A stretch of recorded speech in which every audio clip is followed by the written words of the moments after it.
Well, it is Wednesday. We're so glad that you're with us. It's midweek. It's what day? Hump day. Middle of the week. It's been that kind of week, but hey, TGI Hump Day, huh? Put me on the air. Yeah, put me on the air. Start stinking up the airwaves. That's not true.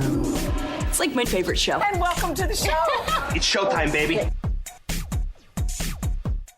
Good morning, DJ and PK. It's 97.5, the KSL Sports Zone. Welcome in on a Wednesday morning. We got Utes, we got Cougars, we got Gordon Monson stopping by here in the opening hour. We're going to start with the Utes. We're going to go up on the hill, talk to a couple guys who are expected to shine in Utah's secondary. Nate Ritchie, safety. You probably know his story. Lone Peak guy, returned missionary. Had the injury at West Virginia last year, but back for a senior season. And we'll start with Elijah Reed. You probably don't know his story. Played for Akron last year, transferring as a senior. Here's the cornerback, Elijah Reed, on moving to Utah. We've heard that the secondary is pretty stacked this year. How do you feel like this unit or all of the DBs have kind of stacked up this year? Man, I feel like every single guy, and rather safeties, corners, linebackers, we're all just bringing a different type of competitiveness to this year, and I can feel it in every single guy we have. I would say that's the biggest thing. You've been called out for your physicality. Just what is it that makes you so physical on the line of scrimmage? I would say just the want to beat whoever's across from me. That's the main thing. Never want to get beat. Always want to enforce my will upon my opponent. Is there anything better than beating your opponent and getting to the quarterback and putting him on the turf? Ain't nothing better than that. Ain't nothing better than that. That's the best thing. Do you guys like the nickname Sack Lake City? Man, I love that name. I mean, you can create some new ones, but I love that name too. As a cornerback, how would you describe your role as an individual in the secondary? I would describe it as having an ultra focus, as it being probably, and we all have just as hard roles, but the corner group especially is harped on because we played the way we play, and it's just we have to come with that competitiveness and elite focus every day. How has Coach Shaw helped you take your game to the next level? In every way. That's a great question. Coach Shaw is just an elite mind. Just been doing this for so long too. I'm so glad I've been able to come here for my last year and learn under him. Utah has the longest streak for pick sixes. Is that preached to you guys? Do you guys talk about it, or is that just something that's more opportunistic in the game? This is just something that comes with being here and just playing against guys that are going to push you to be the hardest that you can be every single day. And with competing against these guys every day, that'll automatically come, and that just comes with this defense. How is much the versatility in this corner room? There's a lot. You guys have a lot of different sides. Just how does it make you guys a better unit as a whole? Probably makes us the best because every single guy, whether big or small, we all can play any position, I would say, on the field. Whether it's nickel, whether we have corners switching to nickel, safety, we can all play everywhere, so it's huge. How much joy have you seen from Nate Ritchie just finally being healthy back on the field? Man, it's great to see. I'm happy he's back. He's going to be huge for us this year. What do you take pride in as a player, on or off the field? I take pride in being the best I can be for the guys in my room, I would say, and just showing some experience, I would say, and just bringing that physicality and showing the guys that we can bring this every day. And as a true defensive guy, someone who's seen Morgan Scally on that side of the ball and now at the helm of this program, just what has that transition been like, seeing him go and lead this program? He's major. Coach Scally brings it every day. He challenges the offense to bring it as hard as they can to us every day, and the same with him coming from being a coordinator. Which even makes it even harder for us because he knows how to challenge us and how to beat us. So it's huge. All right, there's Utah corner Elijah Reed. He's a newcomer, a transfer from Akron. Now here's a guy who's been here forever. He was a true freshman in 2020 before he went on his mission from Lone Peak High. Here's the safety, Nate Ritchie. How is it out there being fully healthy again? It must just be an unbelievable feeling. Oh, yeah, it feels good. It feels good to be back, healthy. Just going with the boys. I mean, shoot, no better group than this one, really. What did you learn about yourself from sitting out most of last year? I think I just learned how to really put a lot of positivity into my teammates, just because I wasn't able to be out there, but I was able to, still affect my teammates who were out there and playing. So, Coach Odom has said there's a lot of emphasis on tackling with you guys in the safety room. Just how have you seen the group progress in that aspect? Just every day we work it. So just progression, little day by day, and we'll see what happens.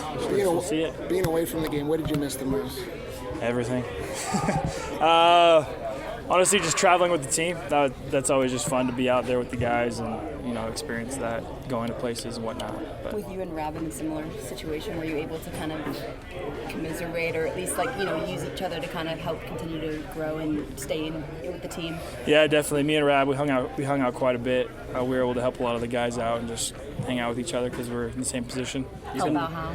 Huh? Help out how? Sorry? Help out how? Yeah, just talking to the guys that were playing, helping them out with game plans and whatnot, techniques, positivity, just encouragement, that kind of stuff. You've been in this program for a long time. You've seen a lot. Where can you use that to your advantage to either help yourself or help this team as they develop? I've just seen a lot. I've seen a lot of football, so just being able to understand what offense is throwing at me and help my other teammates, see it as well, and just to ultimately play good defense at the end of the day. I've been here in the culture for a long time. I've known RSMB for a long time. Continue to help establish the culture and help bring others along with me. To piggyback off of that, how would you describe how the culture in the building has changed with Morgan Scally as head coach? It's just RSMB. That's the culture. That now everyone emphasizes it. The defense has had that culture for a long time, but it's cool to have everyone on the same page. And so that's honestly the biggest difference is just RSMB. How would you describe the secondary? There's so much talent and experience. Do you think it could be a strength of the defense? Definitely a strength. We got guys, we got depth, we got experience. So I'm excited for what the secondary is going to do this year. Can't wait for everyone to see. What about the pass rush? Lost a lot of production from last year's team, but how do you think the pass rush stacks up this year? We got dudes working hard. We got leaders. I just can't wait for everyone to see what happens there as well. Great guys. Nate, you had one of the best games of your career last year against Texas Tech. What about that performance are you looking to replicate this year? Just to fly around, have fun, and play with my teammates, do my job. Ultimately, doing your job and having fun and understanding offensive football, that's the biggest thing to help lead you to be in there. But, at the end of the day, it's not all about me. I know I had some good tackles that game, but ultimately it's about the team, and we're going to continue to get better and win games this year. All right, there's youth safety Nate Ritchie. We're going to take a break. When we come back, Gordon Monson joining PK and I right here on The Zone. All right, DJ and PK, it's 97.5, the KSL Sports Zone. Time to welcome Gordon Monson into the show. Gordon, good morning. Man, how you guys doing? We're good. We've been up a long time. You've been up, I'm guessing, 5 to 10 minutes? Maybe 15? I got a bad reputation in that regard. You do. You might even be up now. I'd still be in bed. Are you sitting in bed? No, I'm not in bed. All right. But the bed's not far away. I did the morning with DJ back in the day. Remember that? Yep. Oh, my gosh. There's a lot of history between the three of us. There you go. All right, well, we wanted to have you on. You've written a story about what's going on at BYU. What is going on at BYU in your estimation as near as you can figure out? Well, I've gotten I got my sources down there. I know you guys have yours too. And it's funny, people think we're making this stuff up. We're not making this stuff up. Kalani is really, really upset with the way things have gone down, and there's a bit of a disconnect. At least there has been. I don't know what's happened in the last 12 hours or so, but I know that Kalani was pretty upset with the situation as it was unfolding. He had certain expectations that haven't been fulfilled, and we'll see if they get fulfilled. And where this goes from here is anybody's guess. I would assume that they'd be able to smooth it over, but I'm not sure of it. I'm not sure how Kalani is going to respond moving forward. I do know this. He loves BYU, and he loves his job down there.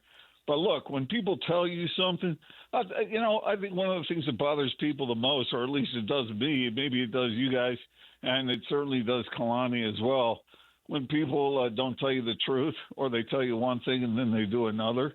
That's a bit of a problem, especially at a place like BYU, where they claim to stand for certain things that about truth and things like that. And I think Kalani was extremely disappointed with the way things had gone. I have sources down there who told me they'd never seen Kalani as bad as he was over this. Yeah, okay, I buy it.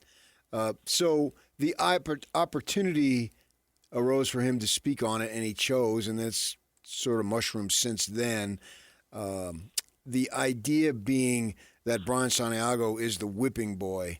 I'm wondering to what level of accuracy, because we're making that sound like he's put a stop to whatever was agreed upon, and he alone, he's king, and he decides where the money goes, and he's a basketball guy, and he walked out on the stage when they hired Kevin Young. It's like I like to say when Morgan Wallen does his stadium tours, he always takes a local guy or two or a gal and walks out with them. And, he was right there with Kevin Young. So he's a basketball dude doing that very thing. And so he's going to devote as much money as possible to basketball at the expense of football. But I'm wondering the validity of that in terms of he's the sole reason why Kalani Sitake is furious. That's a real good question, PK. I think this is a $64,000 question that I haven't been able to find out yet, and I don't know how you guys are or where you are on it. But it's this: who is it? Who is it that is where the buck stops on this? I've talked to people down there who have been totally pleased with Brian Santiago, who say he's a fair dude. And he's worked with them, and they're happy with his involvement. So is it him alone? I kind of doubt it. I was told that some of the emotion coming from Kalani is not just aimed at Brian; it's aimed at certain administrators that are higher up on the ranking. And so I don't know. This is one thing I haven't found out, and I don't know what you guys have found out. Who is it? Who is it that is causing the problem and the disruption with Kalani? I don't have the answer to that yet. Do you guys? Well, I definitely think there's friction and tension there. I don't think that's any surprise. I put out a piece. I don't write regularly anymore, but I thought that was necessary. And the idea being, Brian was comfortable with Kalani leaving, and it had to go above him.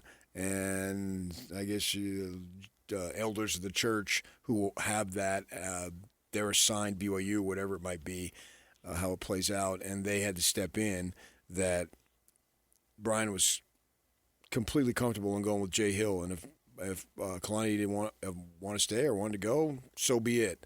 So there is tension there, but I also have a hard time believing, based on the structure of BYU, which tends to be a little bloated at the top, that you're going to have so much power as the athletic director, and everything, the buck stops or doesn't go forward with you exclusively.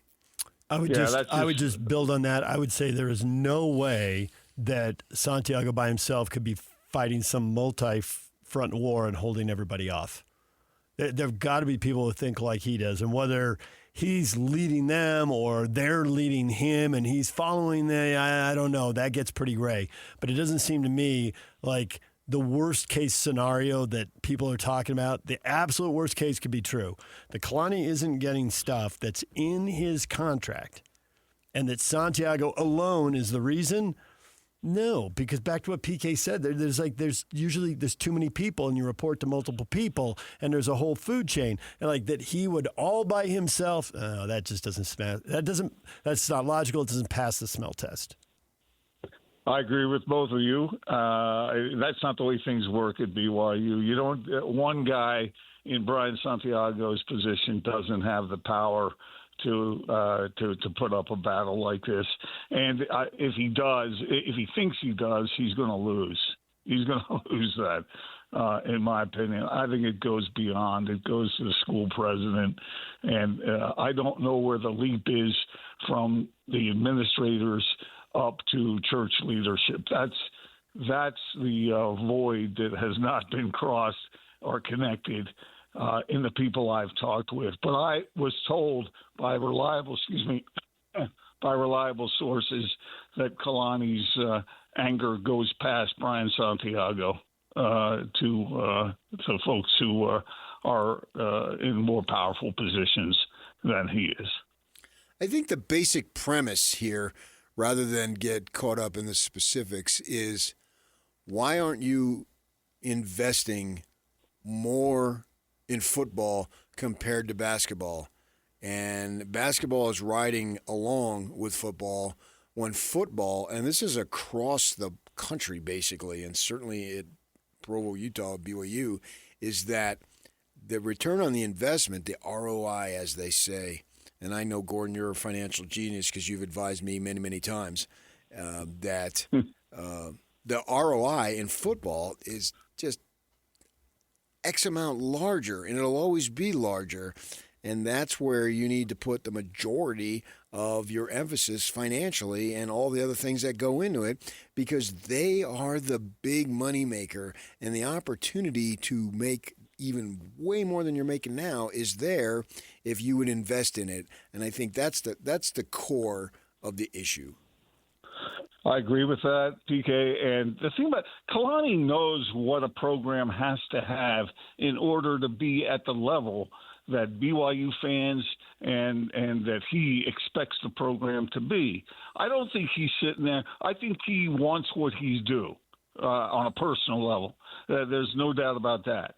But he wants the other stuff. I was told it goes from big things to little things on down the line. Stuff that some people might not think is that important, but it's very important to him because he thinks it affects the way the Cougars play on the field. And, if you put this to a vote among boosters and among fans, certainly BYU has plenty of them. One booster told me they're swimming in money down there. They would be on Kalani's side on this and just say everything you just said, PK. Football is king down there. Take care of your football program. Because think about what's happened with BYU sports. I know some people think, this isn't important. These are just games they play. BYU has gotten so much publicity and much of it positive out of its sports, especially football and to some degree basketball over the past couple of years, probably more than I've ever remembered seeing come BYU's way in the past, going back 40, 50 years, all the way back to Lavelle. I mean, I've seen BYU spoken of more often recently than ever before in all my years covering that school. And so they do get benefits from this. People do watch BYU football and say, hey, BYU, they're aware of it.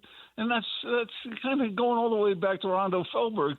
That's sort of what the church that operates the school wants to get out of this. They want positive publicity, and they want exposure that will lead people to become interested in what their religion is all about. And so, yeah, it's pretty important to that institution down there and up in Salt Lake as well.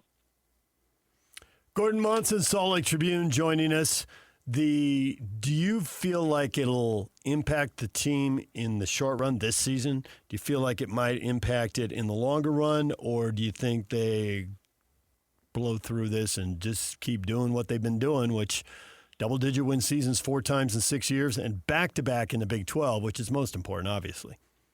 Two avenues here. One is that in the long run, I think it could be harmful to the program. It could be harmful in the short term as well. But I wrote a column about this, and it's something, how football is, how emotional it is. I think the players could rally around their coach. I mean, you guys have known Kalani all these years. We've known him for, what's it been, PK, 35, 40 years, whatever it's been, 30 years. I mean, the guy is a lovable dude. His players, most of them, maybe not all of them, but most of them really love the guy, and he loves them. And when you have that kind of connection with your players, and the players sense that, hey, this guy is not only sticking up for himself, but he's sticking up for the players as well. I was told by a source down there that those players don't get nearly as much in benefits than what the reputation is. And they see this coach out there fighting for them and fighting for him and fighting for them as well. So will they go out and play their off to help him succeed? And so it could be a rallying cry for this season. On the other hand, if things start to go south a little bit, then who knows? Who knows what can stir up? And we've seen this with college teams. We've seen it with professional teams. Sometimes it can benefit, and sometimes it's a detriment. What it's going to be with this particular team, I'm eager to find that out. But in the long haul, I think if BYU ticks off Kalani Sitake to the point where he wants out, I think that would leave a hole in that program that would be very difficult for him to fill. I know Jay Hill is out there.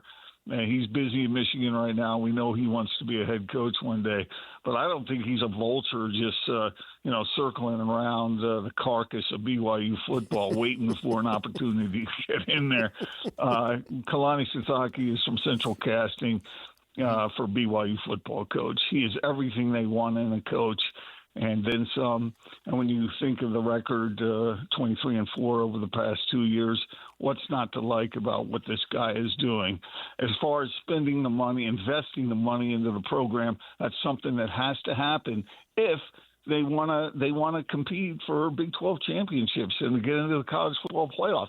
If they want to be what they've been in the past and just kind of finish 7-5 or 8-4, something like that, then maybe they can get away with this kind of nonsense. But they can't get away with it if they want to be at the top. And it seems like that's what they say they want. Yeah, they certainly say that. They want to play at the highest levels while maintaining the search standards and all that, and that's a difficult balance. We understand that. But my thought, and I don't have anybody who's told me this, is that we have heard from other folks that, the price keeps going up and up and up. The percentage, 15, 20% per year, even more, and there's $40 million, $50 million rosters, that the church leadership is going to put a limit on it. We're just not going to dump significant amounts of money every single year in terms of raising it. We'll, in our minds, devote a significant amount of money, but don't count on a 15 to 20% increase yearly like some of these other places are. Somebody's got to draw the line somewhere. Well, do you want to win? Yeah, but I mean, but do you want to win, or do you want to just continue to have a steady stream of money being flowed out? Well, there are programs, and we can name some of them, who do have a lot of money, and they don't use it properly, or they don't use it in a manner that ends up with a successful formula. And so there is squandering of some of those resources, but the programs that really have it together, they utilize what they have and they win games. And, you kind of get what you pay for if you have the right people in place. I think BYU has the right people in place as far as its football program goes.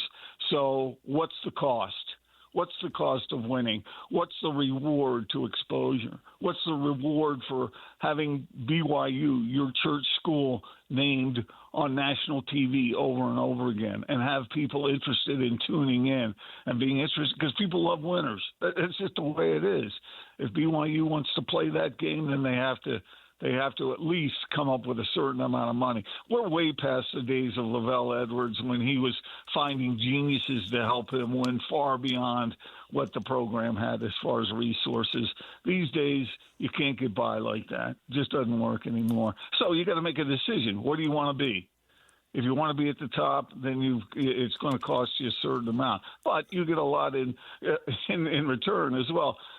You got both of us, all three of us were talking to a certain guy down there at BYU recently, and he was telling us about some of the finances that are involved in and some of the payoffs that come out of BYU football. So ultimately, is it worth paying those prices? That's what they have to figure out. Well, but see, the thing is, Sitake's the right guy to have. I mean, how is he not the right guy to run the program and to pay that price for? I get, and this is the part that doesn't make any sense. I get that one day it may be too much. The spending's just accelerating so quickly. So everything just PK said, I get that. There'll come a time some school somewhere is going to say, that's just too much. But that's the kind of discussion you would think that BYU administrators would be having before they gave Kalani the deal. I wouldn't think that moment then comes within months of that deal being done. And if you think you're going to move on from Kalani to Jay, you think Jay isn't going to come in and say the same thing? Jay's now seen the inside of Michigan's finances. He's been in BYU. He's seen the inside of their finances. What do you think he's going to say? So you're either going to pay it or you're not. What is the end game in not following through on the promises, or only following through on the promises part way? 100%, DJ. 100% right there. There it is. Yeah. You get what you pay for if you have the right people in place. If you don't have the right people in place, then you squander your money. If you have the right people in place and you invest what needs to be invested in order to be whatever it is you want to be, if you want to be at the top, then that's the price you pay. If you want mediocre football and just have people go out to the game and those who will show up and enjoy the afternoon or the evening, whatever, okay, then that's what you're going to get. But you can't have it both ways. You gotta sacrifice what's necessary in order to win. And if you don't want to do that, then get the hell out of it. We'll leave it right there, Gordon. Why don't you go back to sleep or take your late morning nap, whatever you want to do. Oh, are you kidding me? I've been out, splitting logs and hauling lumber since the crack of dawn this morning. Come on, guys. Hauling lumber. All right, we'll talk to you, Gordon. Have a good one, guys. Thanks. See ya. There's Gordon Monson. When we come back, we're going to BYU to hear from the Cougar coordinators, Aaron Roderick and Kelly Poppinga. Stay with us. Good morning, DJ and PK. It's 97.5, the KSL Sports Zone. Time to go to Provo and hear from the Cougars. We'll start with a player. We'll start with Sione Moa, BYU running back. Who's going to be the guy behind LJ? Well, here's Sione Moa, who wants that role. I feel great, honestly. Yeah, it's been a long road to recovery, but I think we have the best training room, the best sports science people in the nation, And so I've been able to get back from my injury basically 100% now, and so I'm ready to go. You ran back some kicks a couple times, and you look good doing it. What are your thoughts about maybe doing that this year? Oh, that'd be fun. I love being an off returner, being a lead blocker. Sometimes the kicker will kick it my way, and I'm like, oh, it's my time to shine. ECU, I fumbled it at first, but then I picked it up and I ran the ball. So that's a fun little position I see myself in this year too. How do you feel about the overall just makeup of the offense right now? I love it. I think the offense has definitely improved from last year. I have my mentor of a running back, LJ, right next to me. He's like my best friend in the backfield, like SpongeBob and Patrick. It's like we're just 1 and 2, and so it's exciting to see not only him, but the whole O-line, the receivers, Bear, get to know the playbook even more, and so it's been awesome to see all of us improve all together. How much better is Bear this year than he was a year ago? Oh, tenfold. He's got the whole offense down. People don't know he didn't get a whole spring with us last year. He only got that little summer and then got the job, but now he has a whole year of the offense. He has a spring ball, 2 fall camps, and so he's got everything down, and he's matured a lot since the first time I stepped on the field with him. How's the young guys done with the playbook? Are they learning the playbook well? Yeah. Oh, the young guys are a lot smarter than I was when I was a freshman. Yeah. Devon, Journey, all the newcomers that have come in and learned the playbook and executed it when they're out there. It's been amazing to watch and to see that maybe I gotta step on my sharpness in my mind, because they're definitely ahead of me. But so, yeah, I'm excited for them. What are some of your personal goals for Game 1 against Utah Tech? Stay healthy, but after that, I just hope I can contribute whenever I'm on the field, whether it's out the backfield. Probably the thing that I want to work on most is my pass pro, hoping to be that 6th O-lineman. Like we've heard in many interviews, Bear, the quarterback, they make the most money. We got to protect them.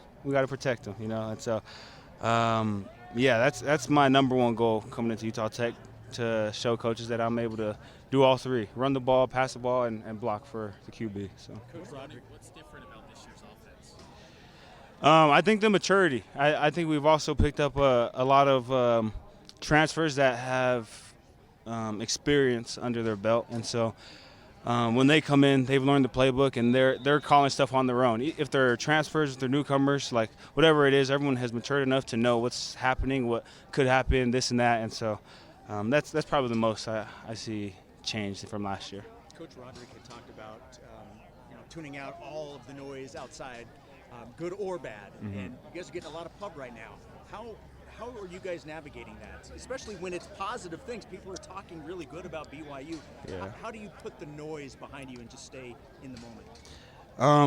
Our coaches, they always, especially Harvey, he's always saying stay off social media, because when we're doing good, people love us. When we're doing bad, people hate us. And so it's up to us to stay in our lane and stay level throughout the whole time, not get too high, not get too low.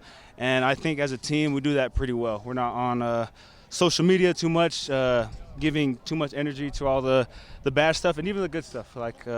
So just trying to stay level is definitely a challenge, but it's something that we can't not do. That makes sense. How'd you feel about the scrimmage overall? Good, yeah. The young guns look great. Like I said, the offense, I'm excited for the offense. I'm excited for the defense too, just to show the world that we haven't missed a step from last year. And so I'm ready for September 5th and then the games after that too, and just ready to play football again.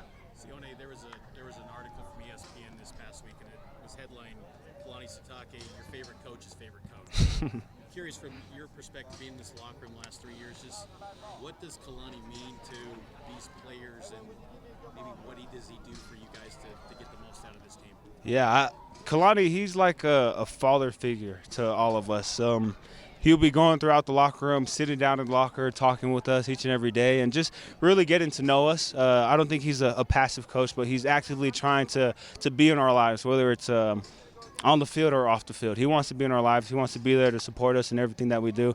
And so since I was a freshman, the past 2 years, I've loved him as a head coach. Like you said, he's everyone's head coach's favorite head coach, whatever you just said. Yeah, I think it's true. He's down-to-earth man, and I'm excited to play with him for these next few years to come. How have you seen him change? Because there's been so much talk about how there was such a close call last year in December. How have you seen him differently this season? I think he just loves more each and every year, if that makes sense. Like the more years that I get with him, the more I see that his love grows for us and for this football team and for this university too. And you can just tell by the way he is how genuine it is and how sincere it is. And so that's what everyone wants to play for. And that's why I think a lot of people stayed to play with him, because not only of how good of a football coach he is, but how good of a man he is, an example he is to us. So. What kind of confidence do you get at running back when you see you have a great offensive line? Oh, it's my favorite thing ever. If I ever score, if I ever get a first down, it's never because of me. It's because of those 5 guys up front. And so I'm grateful that I have a great O-line. And yeah. How do you think you and LJ complement each other? Well, I'm faster than LJ. I'm strong. No, I think we're like a 1-2 punch. What's that duo? Reggie Bush and yeah, exactly. Thunder and lightning. I think that's kind of how we complement each other. Sometimes I'm thunder, sometimes he's lightning, sometimes it's vice versa, And so I hope that this upcoming year I'm able to mirror what he does, and yeah, just be a great running back overall. So which one are you? Are you Bush or is he Lendell? Don't tell LJ, but I feel like Bush. Don't tell LJ that, but yeah, exactly. SpongeBob, Patrick, Bush, Lightning, Thunder, all those guys. With your athleticism, though, Coach A-Rod's talked about how you're one of the most athletic guys in the team. Was there, what's your top end speed? Has that been tested, like numbers, metrics-wise, that you've kind of personally, kind of personal best? Sorry. Why did he say that? 40-yard dash, anything like that you've had like a personal best in terms of your time?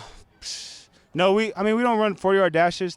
We have like our sensor stuff, but I think he said that because I beat him in pickleball, golf, basketball, all these other sports. So I think that's why he said that, Yeah, not really like my speed and stuff, but just like volleyball, anything, just let me know. I'll be there. Any other questions? Yeah, what excites you about this year after what you went? To finish the job. I think we've come up short my freshman year, my sophomore year.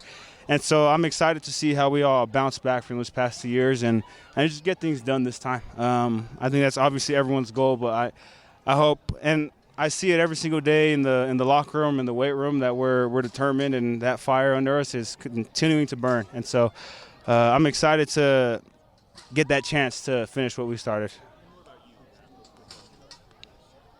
Oh, I'm honestly just to play football. Like, I almost got it taken away from me last year, and so every day I'm grateful to play the sport, and I just hope that I can play the sport for as long as I can, So. Here's BYU running back Sione Moa. Now, here's the offensive coordinator, Aaron Roderick. Thought we played well. Did a lot of good things. Bear was very sharp, and I thought our receivers and tight ends played really well. It was nice to do some actual tackling, so the running backs, you get to find out about the young running backs a little bit. Ball security is always a concern with a guy who hasn't played in a real college game, so get to evaluate their ball security when they're live and see who can break a tackle and make somebody miss. Some of that stuff in regular practice you don't really get to see it because if they tag us, we're down. So that was a good takeaway, just getting to see some of those guys play live. How are your backs looking? How's it shaking out behind LJ? I don't think we have the exact depth set yet, but Preston Rex is going to play this year. Devon's going to play this year. And then this kid, Journey, he's I don't know, we haven't ruled him out yet. He is explosive. Like, every time he touches the ball, something exciting happens, it seems like. So, and then obviously LJ and Sione are two lead guys, and they're both playing really good football. You touched on Bear.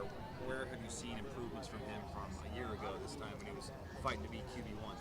Just his mastery of the offense. I mean, I'll say a play call to him that last year we would put it on a wristband for him, and pretty long play call. I'll say it to him, and he only needs to hear it once, and he can go in the huddle and say the play. His decision making is, he's always been a good decision maker, but now with his knowledge of our offense, now he's just making faster decisions than ever, getting the ball out of his hands better than ever, and he's super accurate. I mean, he's as accurate of a thrower as I've ever coached. Is he taken? Do you think that time being at BYU for a full year has really helped in that regard in all those facets? Yeah, I mean, last summer he's a smart guy, but he was drinking through a fire hose, and so were the coaches. We were meeting with him all summer, trying to get him ready, and this year, he's had a full year in the weight room. He's changed his body. He's had a full year to get reps with our players, build that chemistry.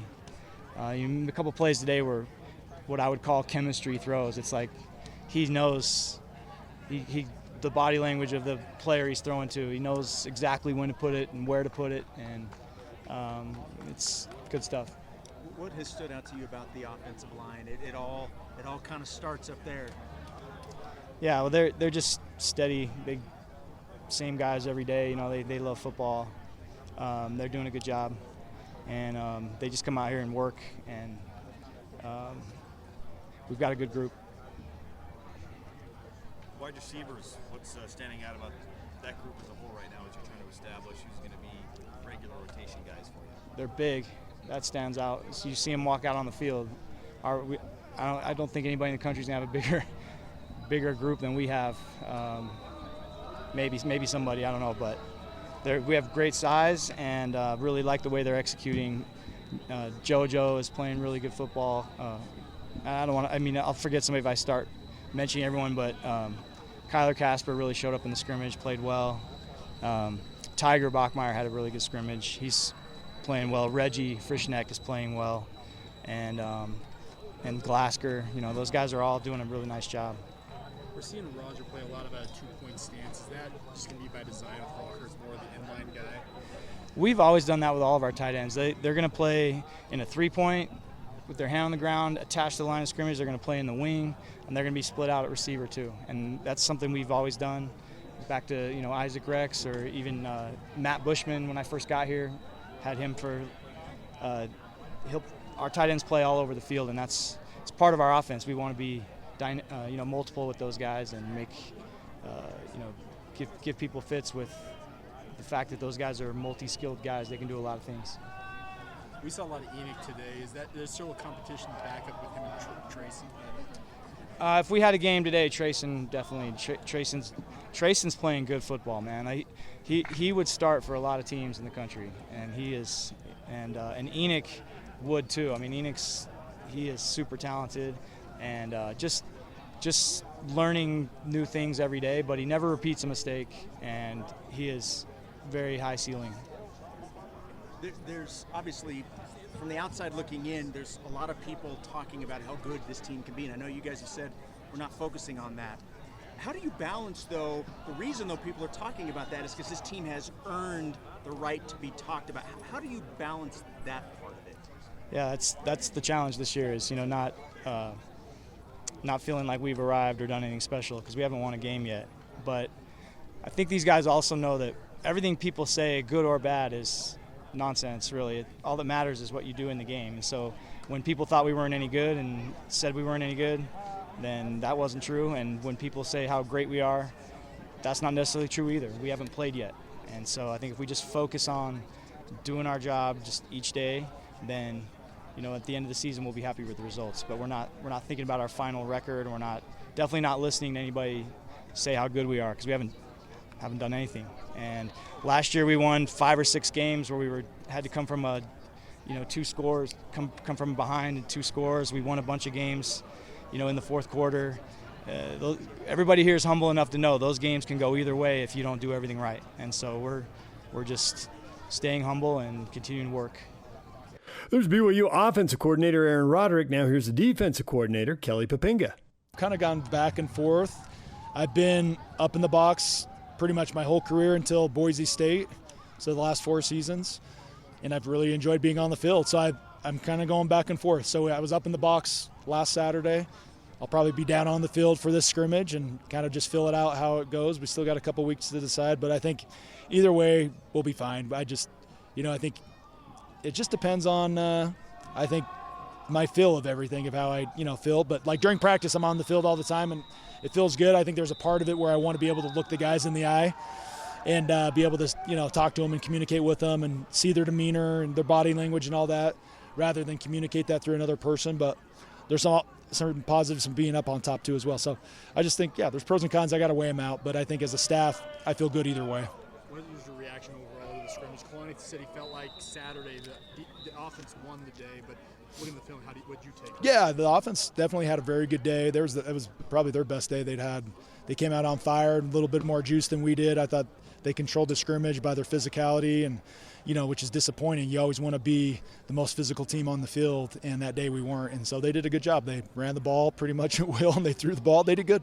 It was a good day for them. And so we had stacked some really good days before that, and maybe we came out a little overconfident. I don't know, but I think we rebounded really well yesterday and today. And our offense is good, so it's good. I think we're playing one of the best offenses in the country. And what I told our defense is it's completely different than playing Bear Bachmeier as a true freshman compared to Bear Bachmeier that's now have 14 games under his belt and a spring ball and a fall camp and all summer workouts. I mean, that dude's smart and he knows where to go with the ball. If you don't disguise well and you tell him exactly what we're playing before the ball snap, you're in trouble. And so it's good to be able to see that, and it's making us better as a defense to be able to play an offense like that and the weapons that they have. So far, what do you think's further ahead? Your rushing defense or your passing? I honestly think they're both at the same spot right now. I feel really good about both of them. I don't feel like one's lagging. I think we've made plays in both of them. I think we've been really stout at days and at times in the run game, and I think we've been really sticky in coverage at times too as well, and really executed our coverage as well. So it just with Bear, it's you're going to get exposed if you're not really sticky in coverage, and so that was like that today. I felt like he was on, and we just got there's little things here and there we got to clean up, but I feel really good. I think our back end guys are very good players, all experienced, and I think our rush is as good as it's been. We got more guys to pressure the quarterback this year than we've had in the past, so I just feel like the balance of that has been really good to be able to stop the run and be able to stop the pass. Any other questions? As you look forward here, you mentioned you saw bounce back from the defense. What's the mentality got to be from these guys? What are you preaching to them versus what are they doing themselves? Yeah, it's just one play at a time. It's such the cliche stuff, but it's so important in football, and I think anything in any sport that you play, you got to live in the moment. You got to be one play at a time. I call it next play mentality. So as soon as that play's done, we're not dwelling on the past if it was negative or even if it was positive, right? And so we got to be able to stay in the moment and be able to attack the next play that's about ready to in front of us. And so the phrase and the words that we've used around here for special teams and everything has been that next play mentality. And so just being able to stay focused and locked in and disciplined to that, I think will help us play our best in that current moment. Keanu told us last week he wants the defense to get 50 sacks this year. He'll be tied for best in the country last year. Has that been something from you? Or is that No, that's a lot of sacks. I think the most I've ever had in a season at Virginia, I think we broke the school record 2 years in a row in like 2019 and 2020. I think we were like 45 or 46 one year, and then we were one more the next year. And so, like, I think anything in the 40s is exceptional. If you're in the 50s, that's like record-breaking right there, right? So I just think, I mean, at the end of the day, I tell everybody this. Sacks is one of the most overrated. Guys, we had one of the best defenses in the country in 2024, and we had 10 sacks on the year. So that just goes to tell you, it doesn't matter. Sacks are awesome. Trust me, I want 50 sacks, but I also want to not give up. I want to give up less than 19 points. And if we do that, then we're going to be in great shape to be able to play great defense. So if that means we have 50 sacks and we give up 19 points or less, or we have 10 sacks and 19 points or less, I want to not give up points. That is the key to this whole, keep the points off the scoreboard. That is the purpose of this game. And if we have 50 sacks and we lose, 5 of 7 games, then that's a problem, right? So I just think there's that fine line of getting so excited about sacks all the time. And, we got to lock in on, actually what's important, which is the scoreboard. So. Coach, have you talked to Justin at all so far this camp on special teams about? Oh yeah, there's stuff that he's given me advice on, and he's coached these backers for the last 3 years, and he's coached in this defense for a really long time, and so just being able to communicate with him and some thoughts and ideas that I may have. But there's open communication, and Jay did the same thing with me, and I just think as a staff, you always got to be collaborating and understanding that you don't have all the answers, and there's a lot of smart coaches in the building, and be able to go and get answers from them, and so we just I think as a staff we've done a good job of that, of being able to be open books and making sure we're sharing each other's ideas and thoughts. There's BYU defensive coordinator Kelly Poppinga. When we come back, what is trending? The headlines are next.